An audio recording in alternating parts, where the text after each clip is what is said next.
Bonsoir à toutes et tous. Bienvenue dans ce Café Endurance Info numéro 25. On vous avait dit la semaine dernière que ce serait peut-être le dernier d'une série. On pensait peut-être s'arrêter au numéro 24.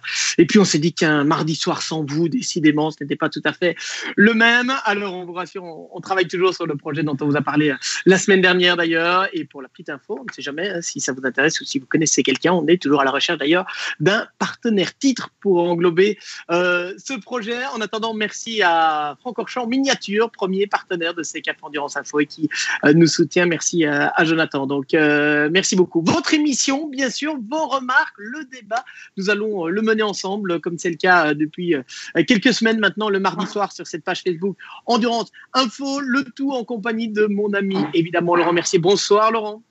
Salut Thomas, bon anniversaire. Merci, mon cher Laurent. Merci. Merci beaucoup. Et je pense même que le cadeau, tu l'as sur toi, non? Oui, effectivement, merci. Du coup, ma petite femme qui s'est dit que c'était quand même beaucoup mieux s'il n'y avait plus les fils qui passaient pour les cafés. On se modernise, on se modernise. Moi, j'en profite puisque je sais qu'il est à l'écoute pour remercier Florent Guitel et son fils Jules qui m'ont envoyé une petite vidéo personnalisée.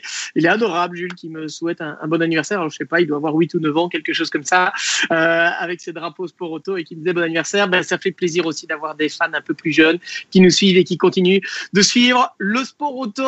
Alors justement, le sport auto, Laurent, l'activité est bouillonnante pour l'instant, ce qui nous a aussi d'ailleurs vraiment encouragé à faire ce Café Endurance Info. Et donc, les thèmes du jour, eh bien, on va parler de la sécurité en sport automobile. Alors, c'est pas de l'endurance, mais évidemment l'accident de Romain Grosjean au Grand Prix de Bahreïn. Il était impossible, si vous êtes fan de sport auto, de passer à côté.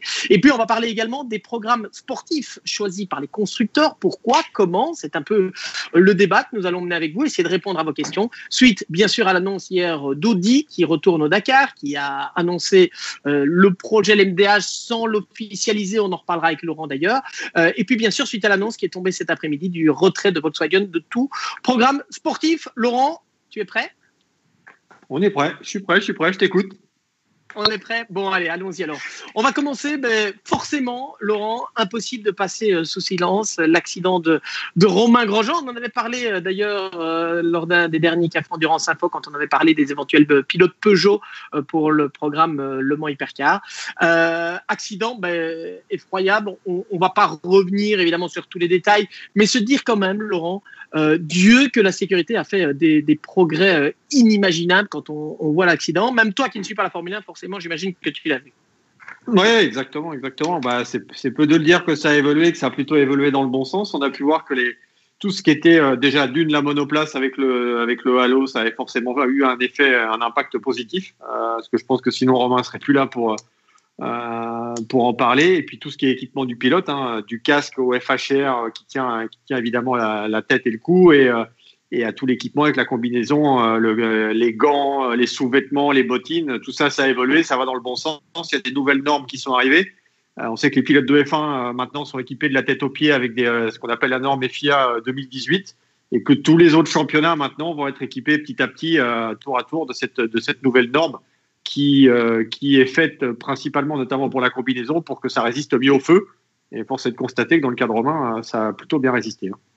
Ouais, alors je pense que c'est 28 secondes que Romain est resté finalement dans les flammes. On a tous vu évidemment cette boule de feu et c'est là effectivement qu'on se dit, Laurent, et on aura l'occasion d'en reparler peut-être dans une prochaine émission d'ailleurs, mais que les progrès, notamment sur le feu, ça devient quand même très très rare habituellement les incendies, notamment parce qu'il y a des réservoirs aujourd'hui qui sont normalement des réservoirs anti-explosion qui doivent faire en sorte de pouvoir se déformer sans exploser, sans laisser passer le carburant. Là, il faut dire l'impact a été tel que finalement le réservoir s'est déchiré et c'est ça qui crée l'incendie instantanément.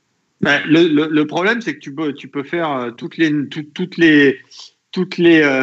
études que tu veux. Il n'y a rien qui remplace. Enfin, un accident est forcément différent d'un autre accident, donc tu peux pas tout simuler. On a mis des ailerons de requin sur les prototypes pour pas qu'ils décollent en fait. Mais en fait, tu te rends compte que quand ils étaient en latéral, ils arrivaient quand même à décoller. On l'a vu quand même à plusieurs reprises.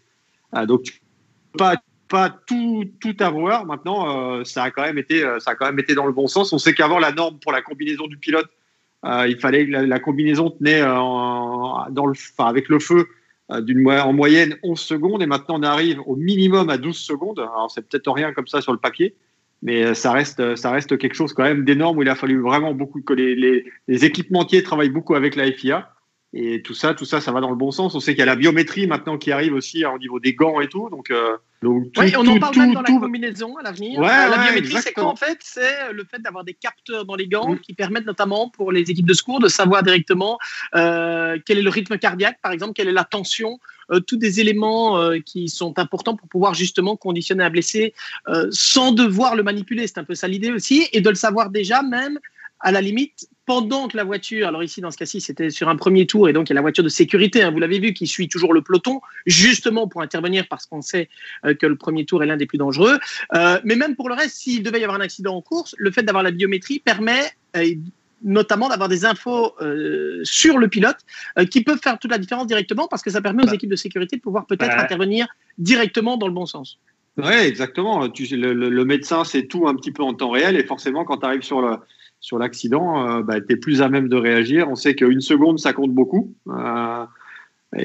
Forcément, plus tôt tu vas pouvoir réagir et prodiguer les premiers secours dans le bon sens du terme, forcément, ça peut sauver la vie du pilote. Oui, on imagine. Les progrès aussi. Et je rejoins l'avis de Rémi Scora, et on va reprendre vos avis évidemment comme tous les soirs. Merci une fois de plus de nous accompagner, enfin comme tous les mardis soirs désormais. Merci de nous accompagner dans ce Café Endurance Info. Rémi qui nous dit: la cellule du pilote et le halo totalement intact. Formidable. La presse a beaucoup parlé de miracle, mais surtout une prouesse en ingénierie et en technologie. Là, on est tout à fait d'accord en termes de sécurité passive sur ce coup-là. Mais la cellule de survie a fait exactement ce qu'elle devait, c'est-à-dire que ça casse ailleurs que sur cette cellule de survie, ce qui permet évidemment d'absorber une partie du choc et une partie de l'impact. Et puis ce fameux halo dont on a tellement parlé en Formule 1 et qui a été tellement décrié, qui a déjà prouvé plusieurs fois toute sa raison d'être. On repense évidemment à Jules Bianchi, on se dit s'il y avait eu ce halo, l'histoire aurait peut-être été différente. Là, Romain Grosjean, voilà, on va pas faire dans le dramatique, mais c'est clair que sans le halo, on tournait plutôt vers un scénario genre François Sévère 1973. Et donc ce halo qui a prouvé, Laurent, vraiment toute sa raison d'être. Et si on fait un parallèle avec l'endurance, et c'est là que je voulais en venir, on revient aussi à ce qu'on avait. On avait les prototypes LMP2 et LMP1 d'ailleurs aussi, mais les prototypes ouverts. On sait, Laurent, qu'on est passé à des prototypes obligatoirement fermés aussi. Mais là encore, on comprend pourquoi désormais. C'est sûr qu'on comprend pourquoi. Tous les prototypes maintenant sont fermés quand même depuis pas mal d'années. Et c'est sûr que ça met plus le pilote en sécurité. Quand une voiture se retourne ou quand elle sort de la piste, forcément, c'est plus pratique quand même, et c'est mieux d'avoir un cockpit fermé que d'avoir la tête à l'air, comme c'était le cas il y a encore pas mal d'années. Mais ce qui est assez, alors je sais pas si on peut dire troublant ou quoi, mais c'est que, comme tu dis, le halo a été suffisamment critiqué par tout le monde, descendu en flèche, enfin comme quoi c'était n'importe quoi. Ouais, enfin c'est peut-être n'importe quoi, mais sauf que ça a certainement sauvé au moins la vie d'un pilote. Et là, on l'a vu clairement. Il suffit de voir sur Internet la reconstitution qui a été faite. Où on voit le halo avec la voiture qui se désintègre un petit peu dans le rail. Et forcément, tout a joué son rôle, aussi bien le casque que la cellule de survie, que le halo, que la combinaison, que tout a joué parfaitement son rôle, surtout quand t'encaisses plus de 50 G quand même. C'est quand même pas rien. Ouais, Sam Piroton qui nous reparle aussi justement avec les prototypes ouverts de Sébastien Enjolras, bien sûr, notamment. Franck Aradas nous dit: ce qui m'a surpris, c'est que les gars de la Medical Car n'avaient pas d'extincteur. Je sais qu'ils ne sont pas pompiers, mais ça aurait aidé. Là, Franck, je pense qu'effectivement, il y a deux équipes différentes. Il y a vraiment l'équipe médicale qui est là pour soigner le pilote, et ce ne sont effectivement pas des pompiers comme Franck le signalait. Cédric Delfosse qui nous dit, et on parlait de Laurent, et tu l'as dit d'ailleurs, l'importance parfois des petites secondes qui peuvent faire toute la différence.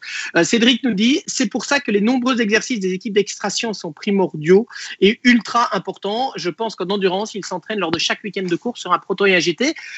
Effectivement, Laurent, c'est bon de le rappeler, dans toute l'évolution de la sécurité, on va reparler ensuite du feu, notamment, et des rails, puisque vous en parlez aussi, mais dans tout ce qui est sécurité et intervention hyper rapide, il faut savoir, on l'a déjà vu, Laurent, déjà des pilotes par exemple qui n'assistaient pas à des séances d'autographe. Je me souviens d'un cas en particulier où le pilote avait été sermonné alors qu'en fait il était dans un exercice. C'est-à-dire quoi? C'est-à-dire que les équipes de sécurité, pendant le week-end, à un moment, viennent intervenir et viennent extraire pour de faux un pilote de l'habitacle. Oui, exactement. À chaque début de meeting, tu as une équipe qui est désignée avec toute l'équipe médicale, et où il faut reconstituer un petit peu l'extraction du pilote. On sait que de toute façon, pour avoir une licence, il faut que tu puisses sortir de la voiture durant un certain temps, et tout est fait pour limiter au maximum. Maintenant, ça reste du sport auto, et le sport auto reste un sport dangereux, quoi qu'on en dise, même si tout a évolué dans le bon sens.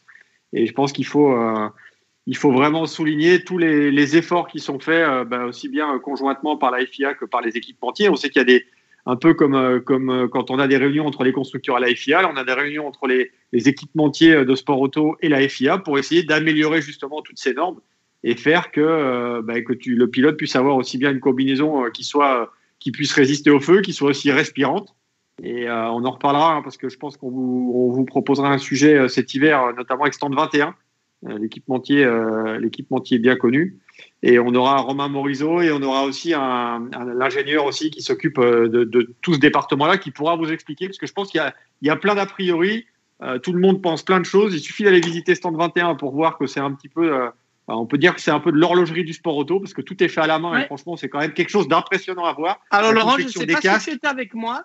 On l'avait fait il y a. Tu n'étais pas là, je crois, mais je l'avais fait il y a 2 ans dans le cadre du championnat de France GT, où ils avaient effectivement montré tous les processus. Oui, exact. Ouais. Et parmi les nouveautés, par exemple, sachez que chez Stand 21, on a développé plein de nouveautés, mais il y a notamment une cagoule spéciale qui permet en fait, avec des espèces, comment dire, des espèces de grandes oreilles de lapin qui retomberaient comme ça, alors ça peut vous faire rire, mais qui permet, quand on tire sur ces oreilles, de retirer le casque tout en délicatesse, en faisant beaucoup moins bouger toute la partie cervicale, évidemment, ce qui est crucial aussi.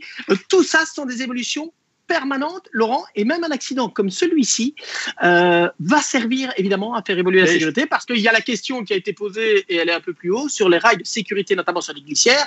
Forcément, du côté de la FIA, on a vu aussi ces glissières s'ouvrir comme une boîte de conserve, et forcément, on va réfléchir, voir dans quelle mesure ça peut être amélioré. Mais je pense que tout va être disséqué, aussi bien le casque de Romain que sa combinaison, que ses gants, que ses bottines, ses sous-vêtements, le rail, la voiture, tout va être disséqué justement pour améliorer. Ça, c'est clair, et c'est pour ça qu'on essaiera de faire justement une vidéo avec Stand 21, et qu'on pourra aussi même emmener quelques personnes pour se rendre compte sur place de comment sont faits tous les équipements de sécurité du pilote. Et je peux vous assurer que vous verrez, je pense pas qu'il y ait beaucoup de gens qui s'imaginent comment est-ce que c'est travaillé, comment est-ce que c'est réfléchi. Oui, et on comprend aussi, parce qu'on sait que parfois certains critiquent notamment le prix des équipements, ce qui est toujours trop cher. De toute façon, tant qu'on n'en a pas besoin, c'est toujours trop cher. Par contre, on comprend aussi parfois effectivement que ces équipements coûtent cher, on comprend qu'il y a des homologations.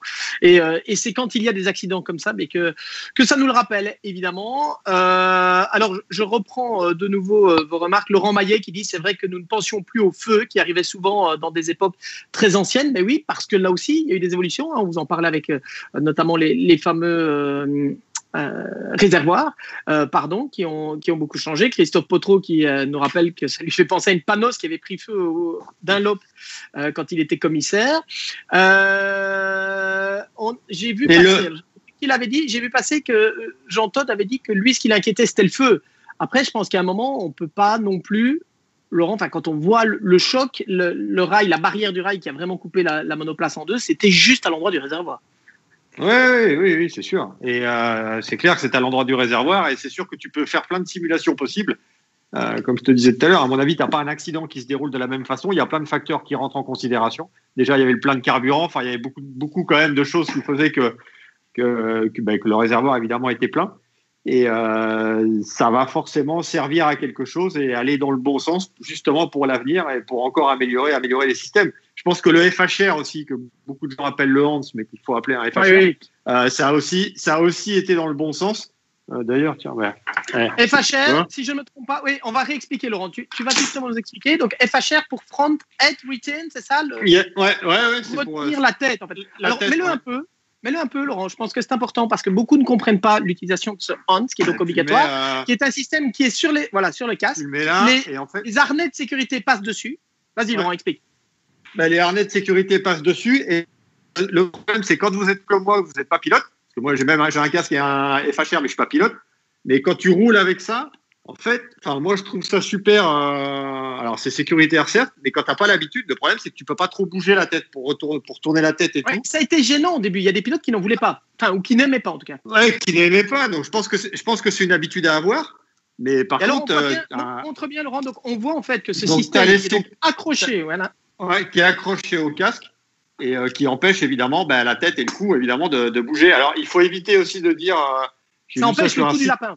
Le cou du lapin, je l'ai vu aussi sur un site internet, je crois il n'y a pas très longtemps, un site pourtant ce soir là bien connu d'information en France où je crois que c'était marqué que le casque était attaché au siège ou un truc comme ça, un truc dans le genre. Donc après, faut pas non plus raconter trop de conneries non plus.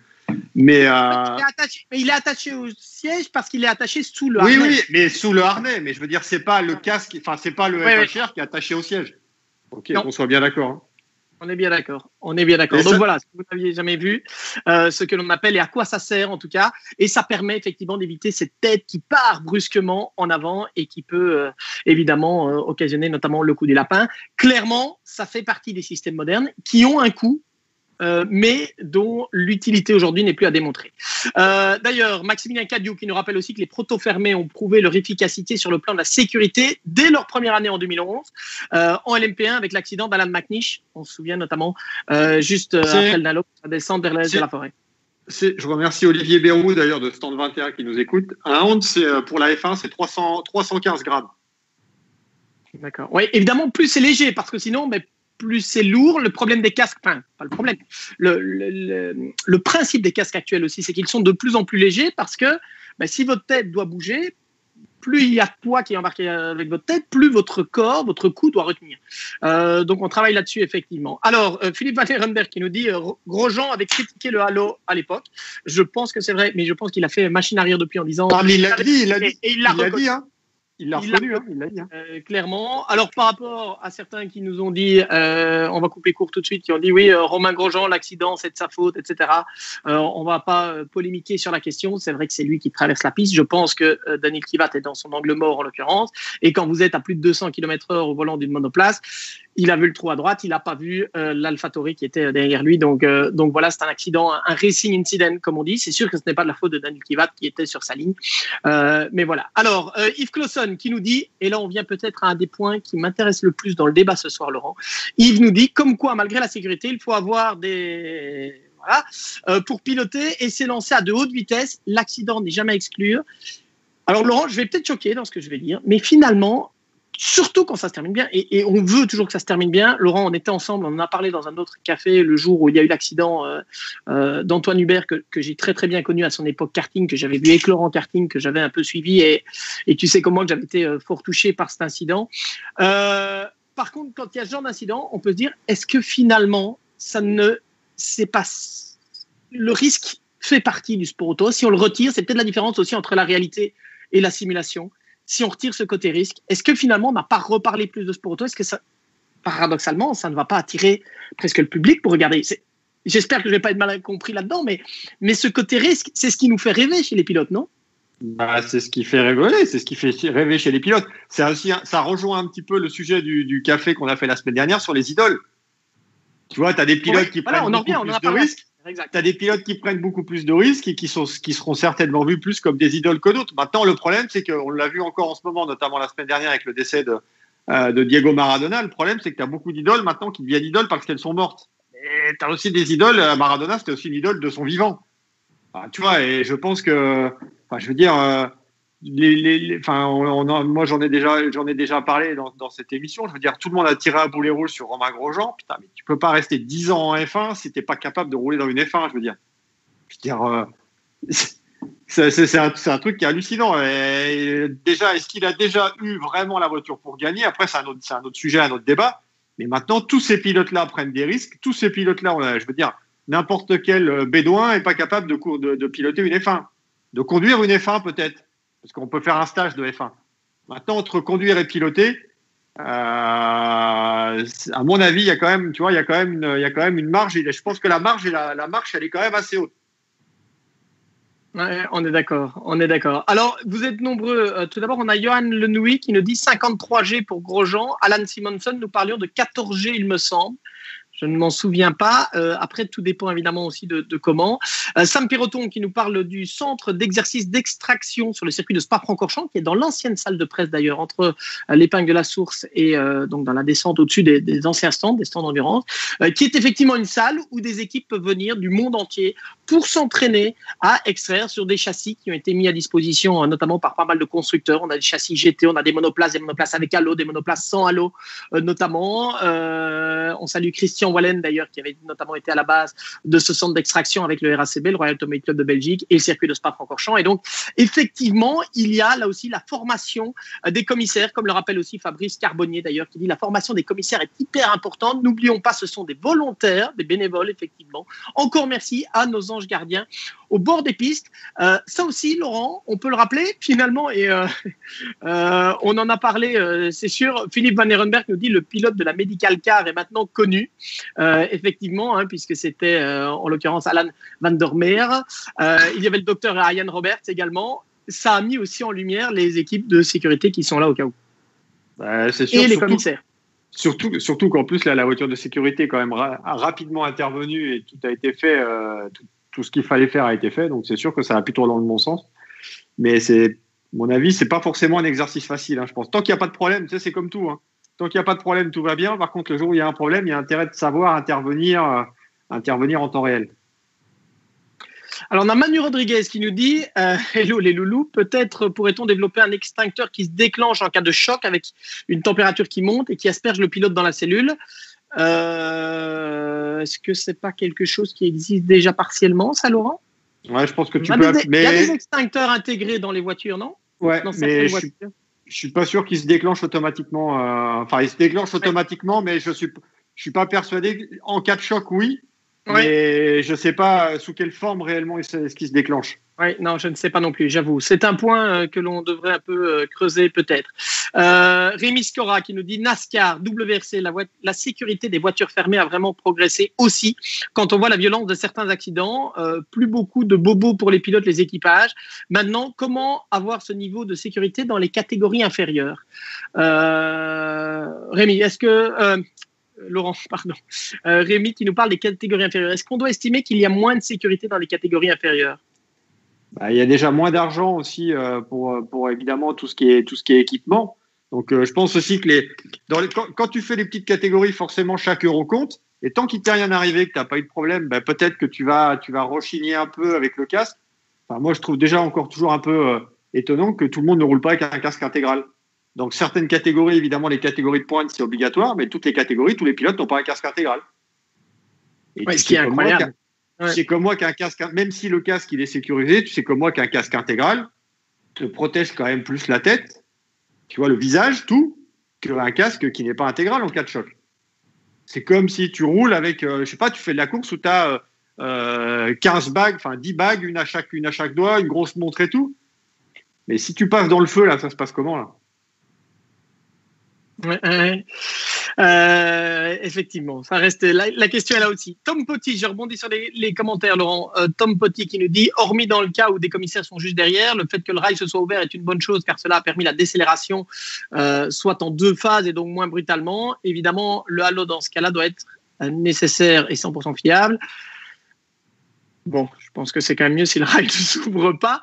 Mais voilà, dans ce cas-ci, effectivement, ça a peut-être aidé. Et Cédric Delfos qui nous dit l'angle de ce rail à cet endroit précis pour l'accident de Romain Grosjean était quand même assez étonnant. Preuve que tout peut toujours être amélioré. C'est vrai qu'on a un circuit. Alors, je ne suis jamais allé à Bahreïn sur la piste F1. J'étais allé sur la piste de karting, mais pas sur la piste F1. Je crois que toi, Laurent, tu es déjà allé. On a un circuit qui est au milieu du désert où on se dit on pourrait imaginer des dégagements pratiquement infinis.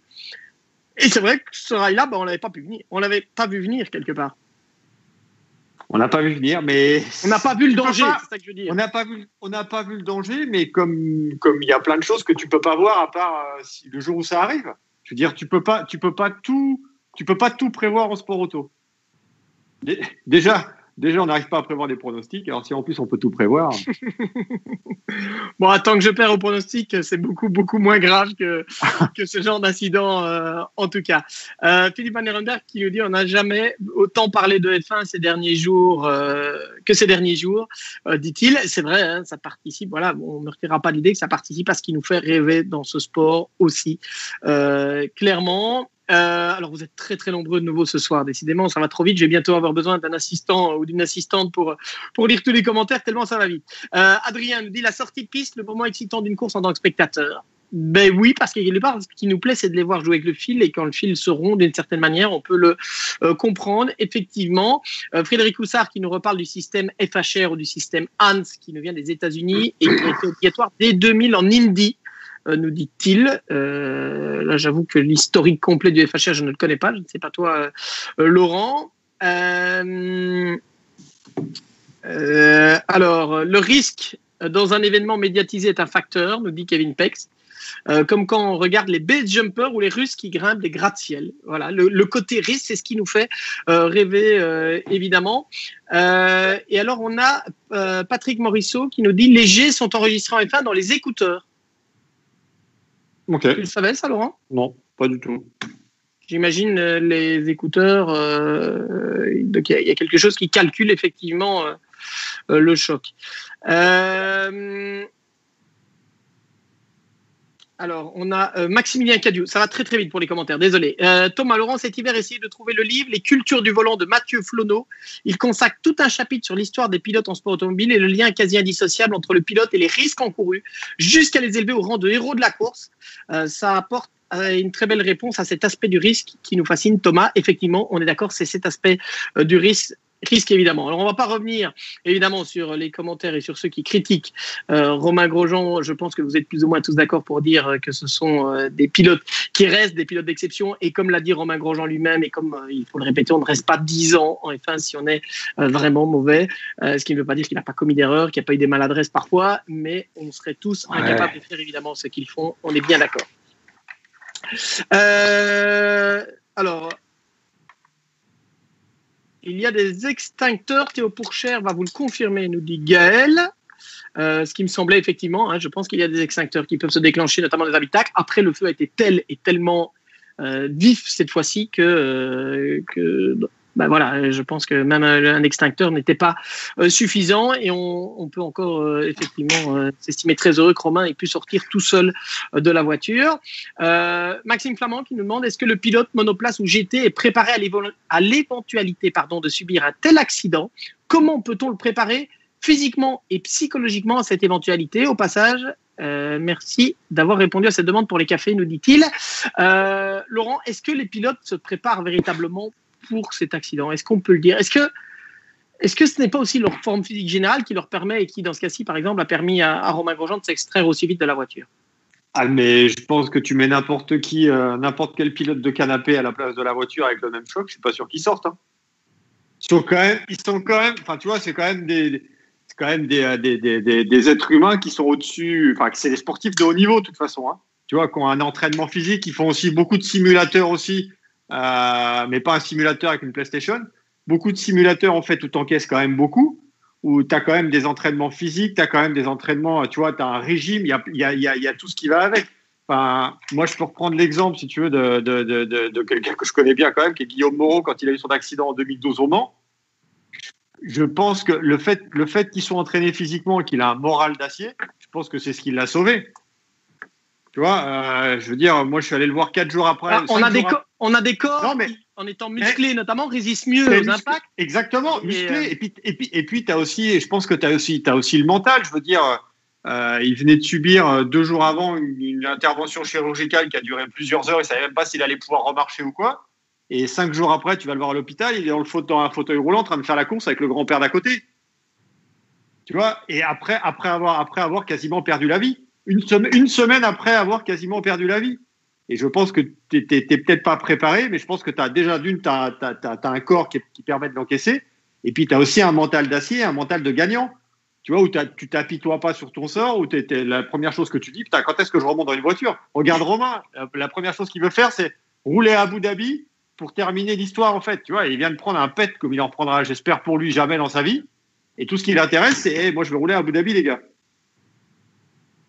Ouais, c'est impressionnant. Ça reste très très impressionnant, effectivement. Alors on va passer à l'actualité dans la foulée. On remercie tous, vous remercie toutes et tous. Mais on fera Patrick Morisseau qui nous parlait des oreillettes donc et qui nous dit que par exemple en championnat du monde d'endurance il y a une bille de mercure dans la voiture. Nous dit-il aussi Patrick. Mais voilà, j'apprends quelque chose. Comme quoi on apprend toutes et tous dans ces cafés endurance. Merci beaucoup. On a eu pas mal.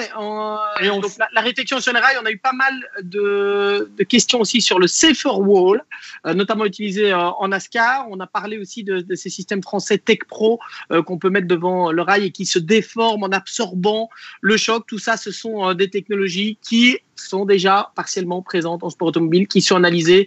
Et on le sait, tous les accidents, on l'a dit, on le répète, et celui-ci en particulier, sont analysés pour améliorer la sécurité. Vas-y Laurent, je te laisse terminer et puis on passe. Non, c'était juste pour dire qu'on, comme on vous l'a dit tout à l'heure, on fera quelque chose avec Stand 21 par rapport à la sécurité durant l'hiver. Je ne sais pas comment encore, mais on fera quelque chose. Oui, on aura l'occasion. Bien sûr. Merci en tout cas d'avoir participé à ce premier débat. Je pense qu'on est tous contents. Ça a été un moment important. Et puis, parlons d'actualité, mon cher Laurent. Actualité, d'abord hier, les deux concernent le groupe Volkswagen. On va commencer par la marque aux 4 anneaux, évidemment, Audi, qui a annoncé hier se retirer de la FIA Formula I pour se consacrer à l'avenir au Dakar avec un buggy partiellement électrifié, en tout cas qui sera électrifié. Par contre, il y aura un moteur thermique pour produire de l'électricité aussi, si j'ai bien compris, un moteur TFSI en l'occurrence. Et Audi qui, en même temps, a annoncé travailler de manière très, très concrète et a reconnu travailler de manière très, très concrète sur le LMDH avec un retour en endurance, objectif notamment les 24 heures de Daytona et les 24 heures du Mans. Alors, Laurent, est-ce que ça veut dire qu'Audi arrive au Mans et en championnat du monde d'endurance? Est-ce que tu as compris le communiqué de presse? On est bien d'accord que dans le communiqué de presse officiel, il y avait des flous qui semblaient presque volontaires. Ouais. On est d'accord? Il y avait des flous qui semblaient volontaires et au début, tout le monde a trouvé un peu bizarre que tu titres sur le retrait de la Formula I et sur le Dakar et tu ne parles pas du tout tu as 3 lignes sur le LMDH, tu as 3 lignes aussi sur la poursuite du programme compétition client avec le GT3, voilà, en Intercontinental GT Challenge. Donc c'était un petit peu ambigu. Alors pour être totalement transparent, moi j'ai contacté Audi Sport aujourd'hui pour essayer d'avoir plus d'infos. Déjà d'une, pour savoir si le LMDH c'était confirmé ou si c'était une évaluation. Donc moi on m'a bien dit que c'était confirmé, mais si tu veux sans forcément trop s'étendre sur le sujet. Donc je devrais en savoir plus incessamment sous peu avec une interview du nouveau patron de la compétition client, tu vois, pour essayer d'en savoir plus. Mais de toute façon, une chose qui est sûre, c'est que je pense que Audi et Porsche ont la même vision sur le LMDH, c'est-à-dire que si tu veux que ça marche, il faut que ce soit de la compétition client.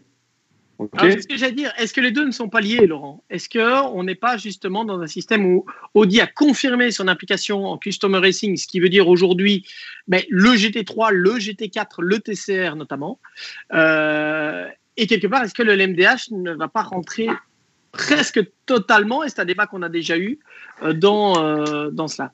Oui, tout à fait. Je pense que moi j'ai toujours prôné cette situation-là, c'est-à-dire qu'il fallait faire un copier-coller de ce que tu as en Intercontinental GT Challenge à l'MDH. C'est-à-dire que tu as des équipes privées ou semi-privées qui font rouler des voitures avec un soutien plus ou moins officiel sur les courses majeures qui, là, peuvent être Daytona, Le Mans, Sebring. Tu vois, dans ce cas-là, c'est logique qu'Audi n'annonce pas son retour, parce que quelque part, le retour ne sera pas via Audi, mais sera via les équipes. Exactement. Et je pense aussi, on en a discuté tous les deux déjà avec Vincent Voss, c'est pas un secret que WRT cherche du côté du LMDH, et je sais que Vincent était un peu dans cette politique-là, que pour en avoir discuté chez Porsche, c'est exactement cette politique-là, c'est-à-dire de vendre des prototypes à des équipes qui vont les faire rouler, les exploiter, et c'est aussi comme ça que tu gagnes de l'argent, quand même, il faut quand même le dire. Il vaut mieux avoir 10 voitures privées que 2 voitures officielles, tu vois, chez le même constructeur. Alors maintenant, tout le monde se pose la question de savoir, vu que Audi vient au LMDH, qu'est-ce que va faire Porsche? Oui, parce que sous-entend que Porsche pourrait venir. On en avait parlé, Laurent, quand le projet a été présenté aussi du LMDH, avec le dessin qui ressemblait très fortement à la Porsche 911 GT1 notamment, qui avait des traits Porsche. Est-ce que tu as des infos à ce sujet? Moi, ce que je crois savoir, c'est que pour l'instant, on pourrait très bien avoir Audi et Porsche. On peut très bien avoir les deux. Ouais, je pense qu'on le saura. Je pense qu'on le saura assez vite pour Porsche. D'accord, allez, ça devrait tomber. Maximilien Cadieux qui nous dit, qui fait le lien entre le LMDH, WRT et son intérêt pour le LMP2 et évidemment le lien en GT3 entre Audi et WRT. Est-ce qu'il pourrait y avoir un lien entre eux? De nouveau, rien n'est officiel de ce côté-là. On imagine que oui. L'inverse paraît peu probable. De toute façon, il faut appeler un chat et pas se voiler la face. Le GTE est quasiment mort. Je pense qu'on est d'accord là-dessus.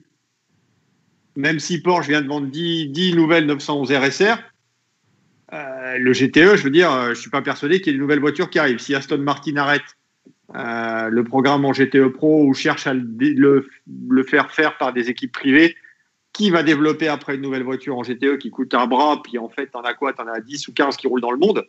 Alors que là, tu peux gagner Le Mans pour le même prix et vendre des voitures. Tu vois? Donc, je pense qu'il n'y a pas photo sur le sujet. Donc après, tu fais passer, on en a déjà parlé maintes et maintes fois, tu fais passer le GT3 et tu sais pas si c'est du GT3 Pro, du GT3 Pro Am. Et tu peux faire un programme LMDH pour moins cher.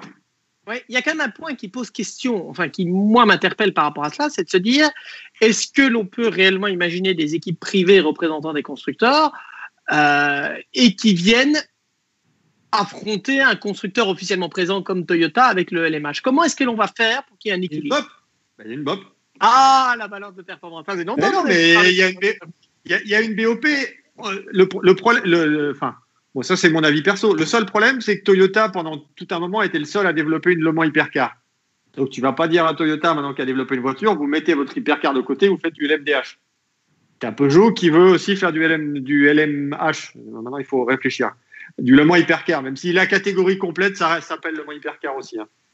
Et forcément, maintenant, tu te retrouves avec deux philosophies différentes, avec de l'Hypercar plutôt orienté constructeur sur le papier, et du LMDH plutôt orienté compétition client. Maintenant, on verra ce qui va sortir de tout ça, qui va s'engager en LMDH. Mais si les constructeurs jouent le jeu pour le LMDH, disons que si tous ceux qui discutent réellement pour aller en LMDH appuient sur le bouton vert, je pense que là, on a quelques belles années qui nous attendent, on peut l'espérer. Ouais. Alors, on a Gaël Angleville qui nous dit « Audi se retire de la Formule I en tant qu'écurie d'usine. Ils vont rester motoristes. D'ailleurs, ils ont développé une nouvelle pépite, un moteur Audi MGU05 de 35 kg.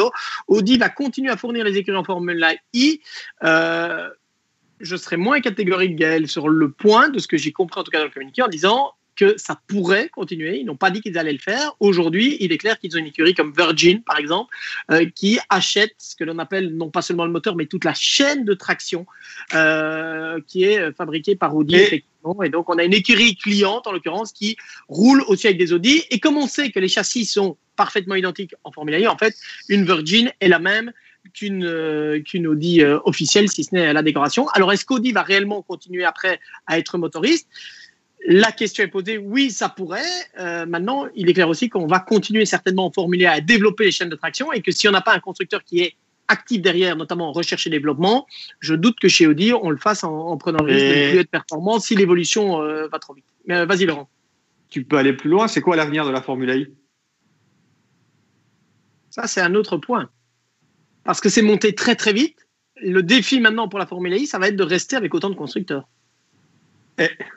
Et comment, si tu continues si la situation sanitaire en termes de jauge de spectateurs pour des courses qui vont en ville, ça arrange pas forcément, tu fais comment pour attirer du monde dans les villes ?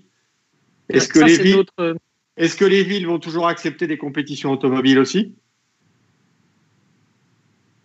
Ouais, ça sera le point. Alors, on a Christopher Buchenau qui revient sur WRT Audi qui dit « Pensez-vous que si WRT arrive en LMDH, ils vont quitter le GT3 ?» Bon, il n'y a pas forcément de lien. On en a parlé. Ils ont fait du DTM et du GT3 en même temps. Donc, ils ont même fait TCR à une époque en même temps. Donc, je pense que ce genre d'équipe est capable de gérer différents programmes en parallèle. on en a parlé, Thomas, avec Vincent suffisamment de fois. Je veux dire, c'est pas parce que WRT viendra en LMDH, comme tu dis, ils font du DTM, ils font du GT3. Le DTM s'arrête. Donc, tu peux mettre tes forces du DTM en LMDH, en LMP2 dans un premier temps, et après en LMDH, et tout à fait continue du GT3. Et pourquoi pas faire rouler une voiture, une GT3, si les GT3 vont aux 24 heures du Mans. Alors, ça part dans tous les sens. On a Monte Racing en LMDH, nous dit Philippe. Gaël Angleville qui nous dit BMW devrait aussi quitter la Formule I un an après Audi. Bon, ça n'a pas été confirmé, mais voilà, Gaël a ses sources apparemment, ou en tout cas des soupçons. On nous pose la question Ferrari. Ben là, on n'a pas de nouvelles du côté Hypercar ou LMDH.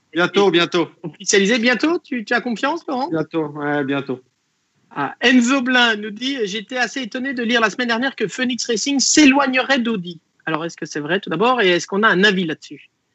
Alors, Phoenix Racing a fait une association avec un team allemand qui s'appelle Wagenspiegel, qui était avec Rinaldi Racing qui faisait rouler des Ferrari. Wagenspiegel a été en VLN, en Nürburgring Endurance Series avec une Ferrari.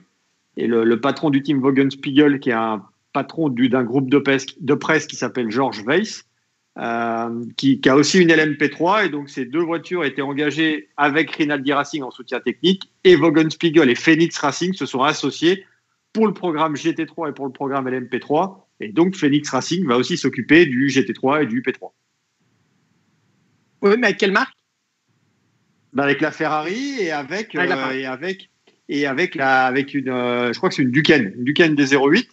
Et normalement, Phoenix Racing, par contre, de son côté, bosse toujours sur un programme Asian Le Mans et ELMS en LMP2 avec une Oreca 07. Alors, on a Alexandre Ramet qui nous dit LMDH, LMH, GTE privé, GT3. Je crois qu'il ne faut pas oublier le LMP2 en l'occurrence. S'il n'y a pas 60 engagés au Mans, je ne comprendrai rien. Bon, je pense qu'au niveau des engagés au Mans, il n'y a pas trop d'inquiétude à avoir. Surtout, Laurent, c'est clair que si du côté du Mans, on ouvre la catégorie GT vers le GT3 comme certains l'imaginent, effectivement, là, on imagine qu'en termes d'engagés, ce serait intéressant. Alors, on a Alexandre Ramet qui dit « Et les 24 heures de Spa ne pourraient pas s'ouvrir au LMDH ». Ce serait une grosse bêtise, à mon avis, Laurent, parce que ça tuerait tout le caractère de Spa, qui est justement d'être une course exclusivement réservée au GT. Le LMDH aux 24 heures de Spa? Oui, on est bien d'accord que ça n'a pas de sens. 0. D'accord, on est d'accord. Tom Potty nous dit « On dirait que l'électrique désintéresse petit à petit les constructeurs ».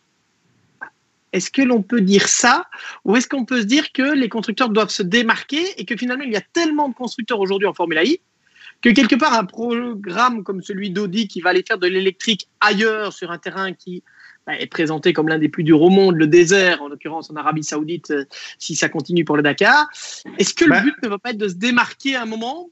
Parce que quelque part, il n'y a jamais qu'un vainqueur en Formule I. Si on a 9 constructeurs, je crois qu'on a 8 pour le moment, il n'y en a jamais qu'un qui est champion derrière. À la limite, 2 s'il y en a un qui gagne le titre pilote et un le titre des constructeurs. Oui, tout à fait. Et je redis ce que je t'ai dit tout à l'heure. Quel est l'avenir de la Formule I? La seule chose qui, moi, m'a surpris un petit peu, c'est que ce soit Audi qui aille au Dakar et pas Volkswagen. Et qu'en plus, Volkswagen annonce aujourd'hui qu'ils arrêtent toute compétition automobile. Ouais. Alors, on en vient peut-être. Laurent, c'était aussi une des questions qu'on voulait poser ce soir et de manière plus globale, sans rester 100% sur l'actu, mais de dire comment est-ce qu'un constructeur automobile détermine son programme sportif? Alors déjà, pourquoi fait-il du sport et comment détermine-t-il ce programme sportif? À toi de jouer. Je ne t'avais pas vu me balancer la patate. Bon, non, mais la compétition. Non, on est d'accord. La compétition, c'est de la pub, avant tout. C'est de la publicité.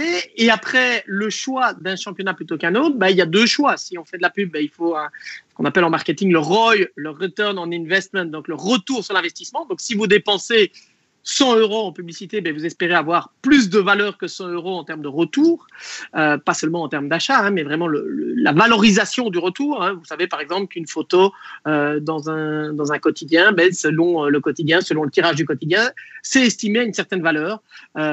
Si on avait acheté de la pub, on aurait dû payer par exemple 2000 € pour avoir une photo qui est grande comme ça dans le quotidien, etc. Et donc on calcule tout cela, et donc les constructeurs veulent du retour en investment. C'est pour ça, par exemple, on avait eu l'occasion à l'époque d'en parler, Laurent, c'est peut-être un des points d'ailleurs qui a fait souffrir le WEC ces dernières années, c'est qu'en dehors des 24 heures du Mans, il était difficile d'avoir autant de retombées que ce que l'on aurait voulu. Alors que, par exemple, un championnat comme le WTCC à l'époque ou le WTCR aujourd'hui, a toujours pu bénéficier finalement, notamment parce que Eurosport est promoteur, de retombées. Et donc, certains disaient, OK, le championnat coûte un certain montant, mais par rapport à ce qu'il offre comme retombée médiatique, finalement, ça reste abordable. C'est un peu ça aujourd'hui aussi, le défi des championnats pour attirer les constructeurs, c'est d'offrir un ROI intéressant. Exactement. Et il faut, comme tu dis, faut que ce soit, de toute façon, il faut qu'il y ait un intérêt marketing. Il faut aussi que ça aille dans le sens de la marque. Si, tu vois, Volkswagen annonce toute fin de compétition automobile, je crois qu'ils fournissent toujours des pièces, il me semble, pour la voiture de TCR. Je crois que c'est ça. Ouais, et la Golf GTI R5 aussi. Voilà. Donc, ils ont dit qu'ils allaient continuer à fournir des pièces de rechange pour les clients qui ont acheté des voitures. Et tu vois, on a développé, enfin, Volkswagen a développé l'IDR et finalement, l'IDR, tu la mets à la cave. Tu fais plus rien pour être en accord avec la gamme des voitures de route. Et tu vois, enfin, moi, je trouve ça désolant que tout le personnel de Volkswagen Motorsport maintenant soit intégré à Volkswagen AG pour travailler sur des voitures de route. Enfin, s'ils sont des passionnés de sport auto, Laurent, on est bien d'accord qu'ils vont vite envoyer leur CV ailleurs. Exactement. Surtout, je crois savoir quand même qu'il y a pas mal de gens qui sont quand même très compétents dans le domaine, donc je pense qu'ils n'auront pas de mal à trouver du travail ailleurs. Ça, c'est clair. Maintenant, il faut qu'il y ait un intérêt marketing aussi, parce que c'est un peu le marketing qui dirige un peu tout au final. Tu vois, si tu n'as pas de retombées, si tu n'as rien, si tu cours devant personne et si tu as zéro, comme tu disais, zéro retour sur investissement, en plus là, en ce moment, c'est plutôt compliqué parce que tu ne peux pas inviter les partenaires, tu ne peux pas inviter tes clients, tu ne peux pas faire d'activation marketing sur les circuits de par la situation sanitaire. Et puis après, il faut que tu regardes quoi? Il faut que tu regardes déjà le règlement, combien ça coûte, qui paye. Il y a toujours le qui paye. Pas oublier le qui paye. Ça faisait longtemps, on n'avait pas encore eu le qui paye. Mais c'est ça. Tu vois, mais un des points de la Formule I aujourd'hui, Laurent, c'est ça. Hein. La Formule I, c'est de se dire qu'avec le développement de l'électrique, et même si on l'a dit, notamment au niveau des châssis, etc., on a gardé tout le monde le même châssis pour limiter les coûts. La Formule I, tout le monde sait que les budgets en Formule I sont en train d'exploser actuellement. Mais ça coûte un bras, et ça coûte un bras, tu ne vends pas de caisse. Ce n'est pas un produit mondial. Ce n'est pas une plateforme commune. Tout ce que tu fais, c'est de l'image. Et il faut quand même penser. Quand tu dis tu vends pas de caisse, c'est en customer racing, c'est ça que tu veux dire. Oui, en customer racing. Tu vends tes chaînes. Oui, ok. Mais maintenant, il faut quand même penser qu'il y a 15 ans, tu aurais dit à quelqu'un, ou il y a 20 ans à quelqu'un, en fait, on va faire des courses automobiles avec des voitures électriques en ville, et à la moitié de la course, les mecs devront sauter d'une voiture à l'autre. Déjà, on t'aurait dit, mais ça va pas bien dans ta tête, tu vois. Donc, ça a beaucoup évolué. Maintenant, le problème, c'est toujours le même. C'était le problème qu'a eu le WEC pendant un temps. Au début, quand tu avais Audi, Porsche et tout, c'est que les budgets, ils montent. Puis à un moment, t'en as un qui part, t'en as deux qui partent, et après, tu te retrouves et il faut essayer de te réinventer, qui est un peu l'expression à la mode en ce moment. Et c'est pour ça que maintenant, la compétition client avec le LMDH, ou le LMH, si tu veux choisir la voie LMH, après, c'est toujours pareil, aussi bien Porsche que Audi militent pour le customer racing. On verra si Ferrari vient, par exemple, ou si d'autres marques qui discutent viennent. Est-ce qu'ils vont vouloir s'accaparer le produit et pas forcément en vendre à 5 ou 6 équipes? Et moi, je te dis, il vaut mieux avoir 10 voitures privées. Un peu comme Link & Co en tourisme, par exemple. Le TCR, normalement, c'est du customer racing. Aujourd'hui, on a Link & Co, donc, qui, via les Sion, engage ces voitures.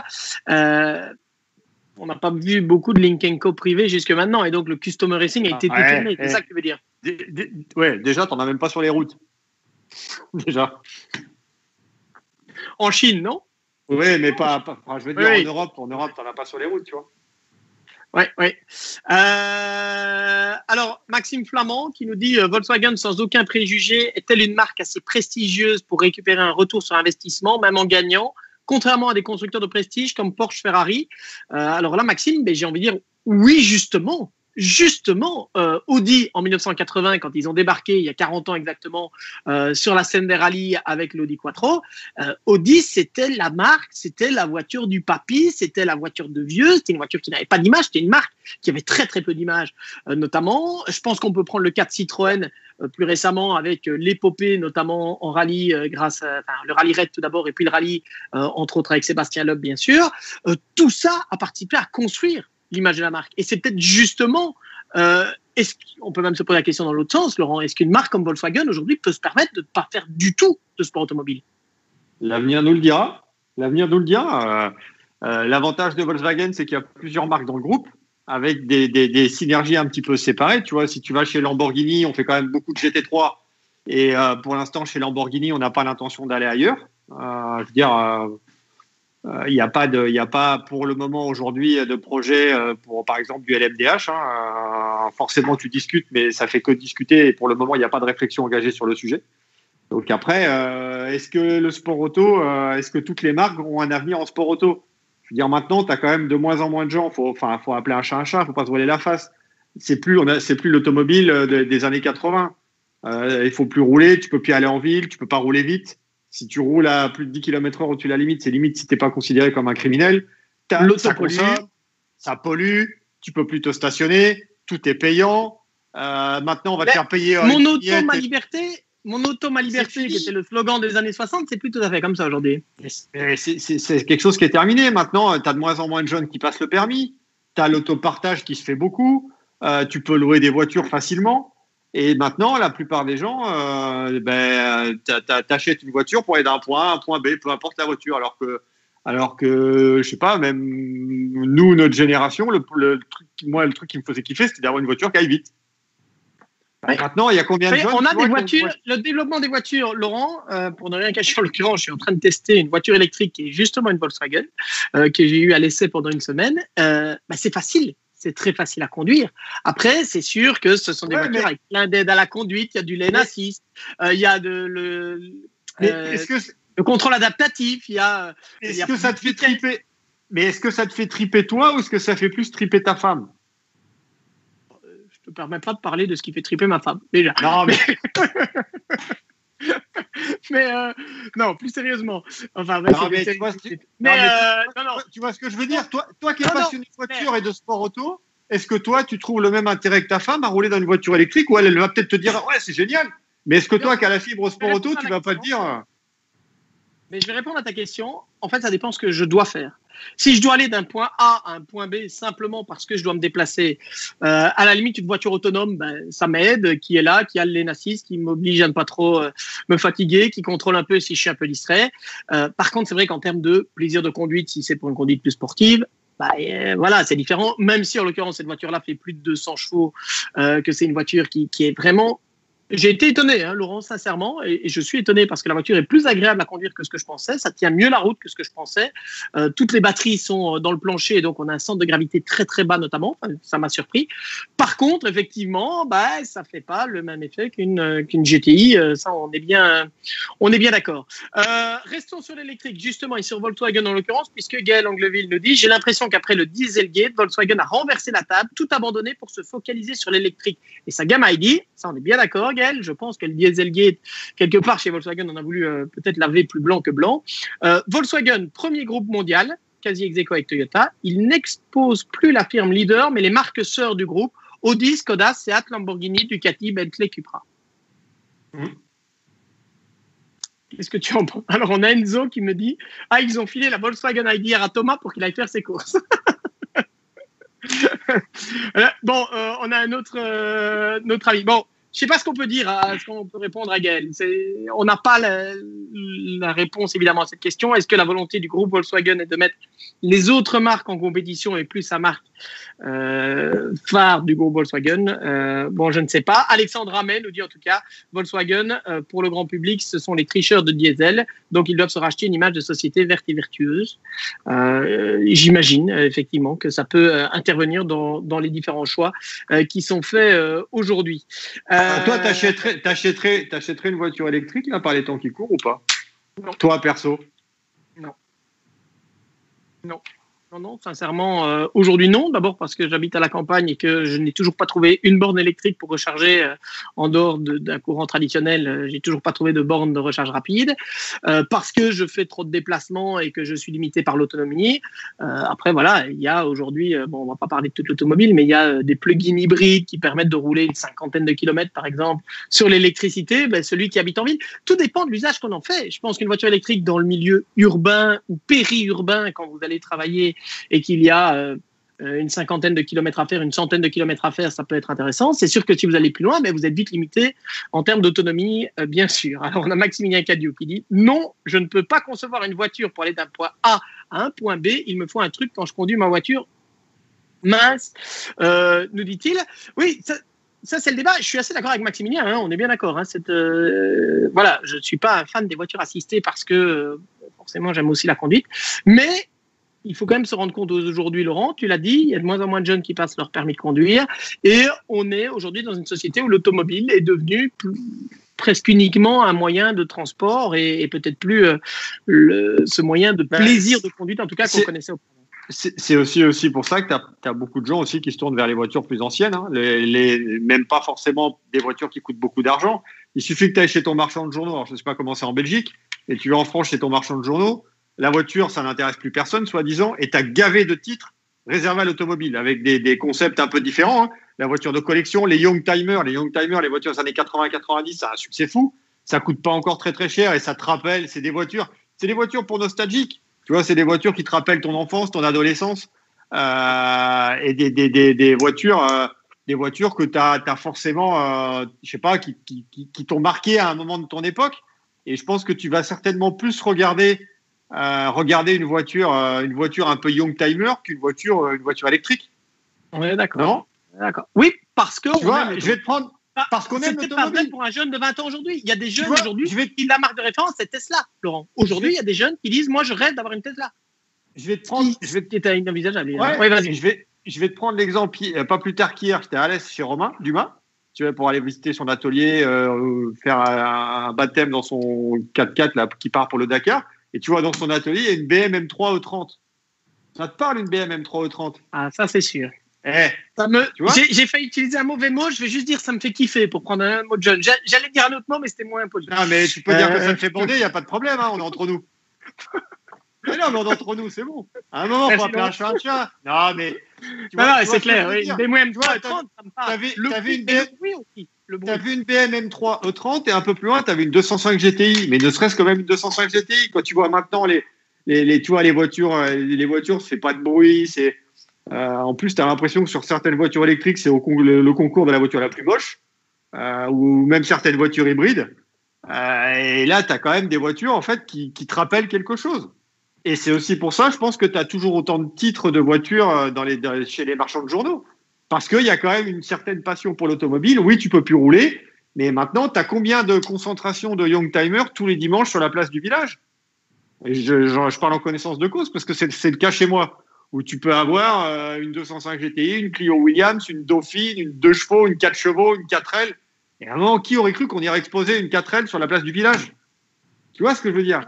Donc ça évolue forcément et ça te rappelle quelque chose. En tout cas, l'électrique, ça fait débat, clairement. Je rappelle que je ne suis pas forcément un fan d'électrique. Par contre, je suis curieux de tout. Cédric qui nous dit « J'ai du mal à imaginer la même passion pour une voiture électrique de la part des passionnés qui ont connu la Golf GTI, la Clio Williams ou la 205 GTI. » On est sur ce point 100% d'accord. Bien évidemment, Yves Clausson nous dit « Trop coûteux l'électrique pour le particulier et en termes d'autonomie. » Bruno Cornet qui nous dit « Une voiture électrique pollue encore plus. » Ben là, Bruno, ça dépend aussi de la manière dont elle est utilisée, du nombre de kilomètres qu'elle fait. Alors, chez Volkswagen et chez Audi, en l'occurrence, ils sont fiers de dire que leurs voitures électriques, qui sont l'e-tron et l'ID3 pour le moment, sont des voitures qui sont... C'est joli. Sont des voitures qui sont... Regarde ce qu'il y a à côté. Et la Porsche Isinger, c'est les 24 heures de Spa 2003, ça? Oui. C'est la voiture des 24 heures de Spa 2003. Ah, c'est la vraie. C'est la vraie. Non, il y aura une vidéo faite par notre ami Quentin Guibert qui est avec moi hier chez Romain. On le salue, Quentin. Je crois qu'il est avec nous d'ailleurs ce soir. Salut Quentin qui nous fera une vidéo aussi. Et on en profite pour saluer François Merci, notre hôte, puisqu'on en a deux des cinéastes, un en France et un en Belgique. Aussi rallye, ça. Porsche Rallye, ça non? Je vois pas très bien sur l'image, mais voilà. Et Quentin qui apparemment a dit qu'il voulait bien être mon assistant. Et ben voilà. Je préfère qu'il soit assistant qu'assistante, hein, parce que qu'on soit clair, mon cher Quentin. Okay. Alors, une Citroën pour Thomas. Non. Sam Piroton qui nous dit dire que dans quelques années on ne vendra plus de thermique. Nous dit Sam. Oui, ça fait partie des possibilités. Maintenant, j'ai quand même encore un doute. Olivier Gaspard nous dit une électrique tant qu'à présent jamais. Alors, on est bien d'accord. Hein, j'en reviens à ce que je disais. Pour les passionnés de sport auto, de conduite sportive que nous sommes, c'est un débat. si on va dans les villes, il faut être ouvert aussi à ce qui se passe en dehors. Les constructeurs doivent l'être, Laurent. Attends, je termine juste mon idée, mais les constructeurs doivent l'être aussi. Et ceux qui veulent vendre, les voitures qu'il va falloir vendre à l'avenir, ce sera aussi les électriques. Et donc, est-ce qu'on peut avoir encore du sport auto non électrique ou non électrifié en tout cas? Question à 2 euros. Tu as 60 000 euros pour acheter une voiture aujourd'hui, tu achètes quoi? J'en ai aucune idée. Non, je sais pas. 50 000 J'en euros. ai aucune idée. Je suis pas matérialiste du tout. Alors là, vraiment pas. Allez, tu as un budget. Alors, je vais faire mieux que ça. Tu as un budget limité. Tu achètes quoi comme voiture?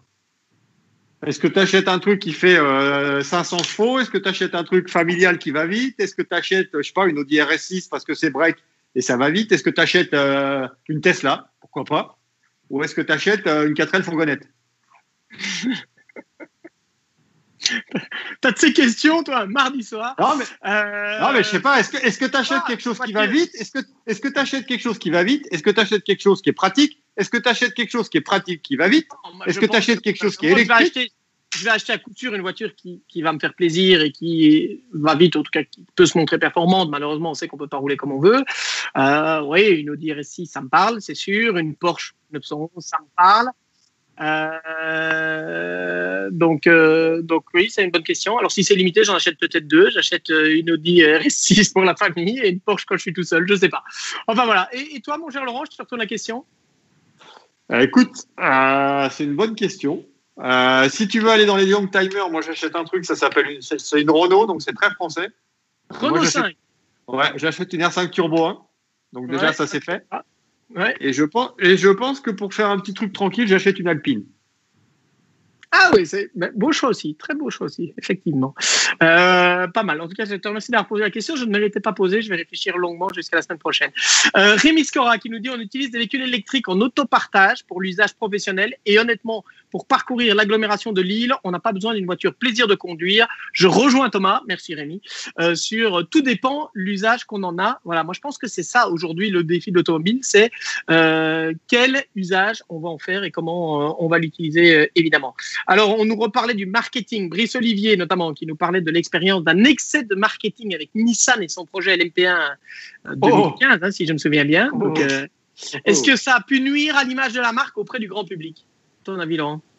Vu l'argent qu'ils ont. Finalement, est-ce que ça a nuit à l'image auprès du grand public? Ouais, ça a nuit un certain temps, peut-être, parce que tout le monde les a un peu chambrés. Maintenant, qui les a chambrés à part les fans de sport auto? Je veux dire, il y a eu un effet marketing lors du Super Bowl avec le clip. Maintenant, après, qui a vraiment relayé, quelle presse généralisée a relayé l'information de Nissan en 24 heures du Mans? Je ne suis pas persuadé. On a notre ami Tom qui en parlait du fait que certains jeunes rêvent de Tesla. Il dit pas moi en tout cas. J'ai 18 ans, je roule justement en E30 et autre chose ne m'attire pas. Bravo Tom, il a des références. Et Tom qui a 18 ans, la E30, c'est beaucoup plus vieux que lui, hein, puisque la E30, on est à la fin des années 80, à partir de 1987 si je ne me trompe pas. Tom 18 ans, 2002, oui, elle est bien plus vieille.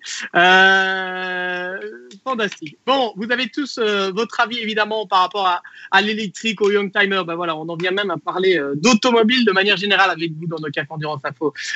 C'est un énorme plaisir d'être là avec vous. Alors, on va quand même revenir sur 2 questions qui étaient posées et puis on arrêtera puisque ça fait 60 minutes qu'on est en place. Tout d'abord, Laurent, est-ce que tu as des infos sur Ferrari? Parce que la question revient sans cesse. Tu en as trop dit ou pas?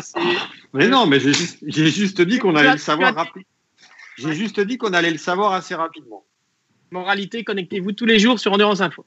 Voilà, très bien. Parfait. Plusieurs fois par jour. Plusieurs fois par jour. Saluer les partenaires d'Endurance Info parce que, vous le savez, la presse et Endurance Info est gratuit, si ce n'est la petite partie abonnée, mais est gratuit aussi grâce aux partenaires. Ce Café Endurance Info, c'est également grâce aux partenaires. On remercie Francorchamps Miniature et on espère pouvoir vous proposer d'autres concepts à l'avenir, d'autres vidéos notamment avec un ou 2 partenaires titres, enfin des partenaires importants qui voudraient nous soutenir pour des prochains Cafés Endurance. Oui Laurent, vas-y, et puis j'ai encore une dernière question pour terminer. Juste pour dire que la partie abonnée devrait évoluer en 2021 et ceux qui sont abonnés là verront de toute façon leur abonnement prolongé. Parce que là pour l'instant on l'a mis en stand-by parce qu'on a un peu de problème avec le site, ça fait le système fait un peu planter le site. Donc on travaille à quelque chose de nouveau là aussi et je pense que là aussi c'est un peu comme Ferrari d'ailleurs, on saura un peu plus rapidement. Bon, je pense que pour nous ce sera un peu plus rapidement mais quand même. Donc ça va évoluer. Parfait. Et alors, on avait une autre question quand on a parlé du GT, du LMDH, de l'évolution de l'endurance, notamment de notre confrère Anthony Coppi, qui nous dit est-ce que le LMS pourrait être réservé aux protos à terme, vu que le GT3 n'a jamais trop fonctionné dans le championnat? Bon, alors déjà, ELMS, Anthony, c'est du GTE. Il n'y a pas de GT3 en ELMS. Il n'y a pas de GT3, il y a juste en Le Mans Cup. Oui. Exactement. Et si ça fonctionne bien, si le GT3 ira au Mans, il y aura des GT3 en ELMS. Et il y aura plus d'équipes en GT3 en ELMS, forcément. Pas forcément de là. Par contre, la question d'Anthony, c'est est-ce que le LMS pourrait être réservé aux protos?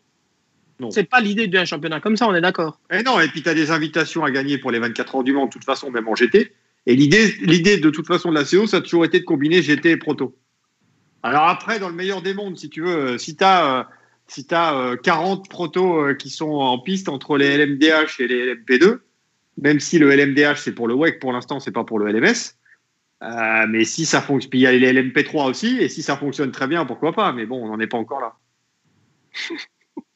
Alors, suite au choix de notre voiture, mon cher Laurent, Tanguy Séverin, à qui on accorde le point du commentaire humoristique de ce soir, nous dit « Et moi qui pensais qu'en budget illimité, Thomas et Laurent se prenaient une GT3 et tentaient pas dans la catégorie âme. » Ouais. Bon. Alors, on peut, hein. Bien vu, bien vu, bien vu. Voilà, ben on va en rester là. On a tous vos commentaires sur des R8, une R8 de 1962, nous dit René, notamment, vous êtes toujours passionné. Ce serait un beau cadeau de Noël si Ferrari vient, nous dit Adrien.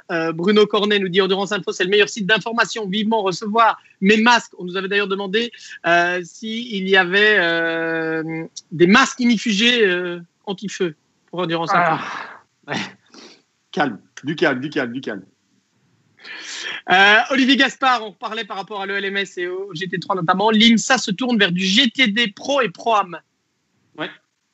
C'est confirmé ça ou c'est pas confirmé, non. C'est pas annoncé, mais de toute façon, ils n'auront pas le choix parce que vu le peu de voitures qu'il y aura en GTE, je pense que ça va vite arriver vers du GTD Pro et Pro-Am. Alors, on a Frédéric Coussard qui nous rappelle aussi je vais recevoir ma carte de membre ACO grâce à Endurance Info. Merci Laurent, puisqu'il y avait un partenariat en l'occurrence et que tous les abonnés Endurance Info deviennent membres du club ACO également. Franck qui nous dit à la fin des années 80, il n'y avait que des protos, il n'y avait pas de GT en endurance. Oui, mais parce qu'il n'y avait pas de GT, il n'y avait pas de championnat réellement dédié au GT comme on peut en avoir maintenant. L'époque n'était pas la même. Je veux dire, maintenant, je ne suis pas persuadé que si tu arrives à réunir complètement un plateau, en proto, pourquoi pas. Maintenant, on en est loin et le GT, c'est ce qui fonctionne bien à la compétition client parce que ça coûte moins cher que le proto. Et maintenant, on en revient au même. C'est qui paye. Qui paye. Et Anthony qui revient à la charge, qui nous dit est-ce qu'il n'y a pas eu des GT3 dans une catégorie GTC avant la création de la Le Mans Cup? Oui. Il y a quelques années, effectivement, mais on n'a plus de GT3 pour l'instant, mais il y en a eu. Effectivement. Voilà, donc tous ceux qui étaient abonnés, il y en a qui nous disent, Philippe notamment, qui dit j'ai cru que c'était un spam. Non, vous êtes bien membre du club ACO en l'occurrence, et vous allez même pouvoir retrouver des vidéos que je pense que vous allez pouvoir les retrouver dans l'application que nous avons faite avec Laurent et avec François Merci d'ailleurs lors des dernières 24 heures. Je vous conseille sur les coulisses aussi avec des décryptages. Et je vous conseille le tour de piste des 24 heures du Mans avec Thomas au volant de la voiture. Ah, les unodières. Voilà, n'hésitez pas à aller voir ces vidéos. C'est un peu ça aussi, hein, ce genre de vidéos qu'on espère pouvoir vous proposer à l'avenir dans le concept évolué dans les quartiers Endurance Info 2.0, si on peut les appeler comme ça. Merci à François, merci comme toujours. Merci à Franck Orchamp, Miniature, et à Jonathan qui est parmi nous ce soir. Et à Quentin Guibert. Merci à Quentin Guibert. Coupe l'herbe sous le pied, mon cher Laurent. Et puis merci à toi, mon cher Laurent. Toujours un plaisir. Merci à vous tous de nous avoir suivis pour ce Café Endurance. Bon, peut-être effectivement la semaine prochaine, mon cher Laurent. On ne sait pas. On verra. On ne sait pas. On verra. Allez, restez branchés. En tout cas, merci de nous avoir suivis. Merci à tous. Bonne soirée. Merci. Bye bye.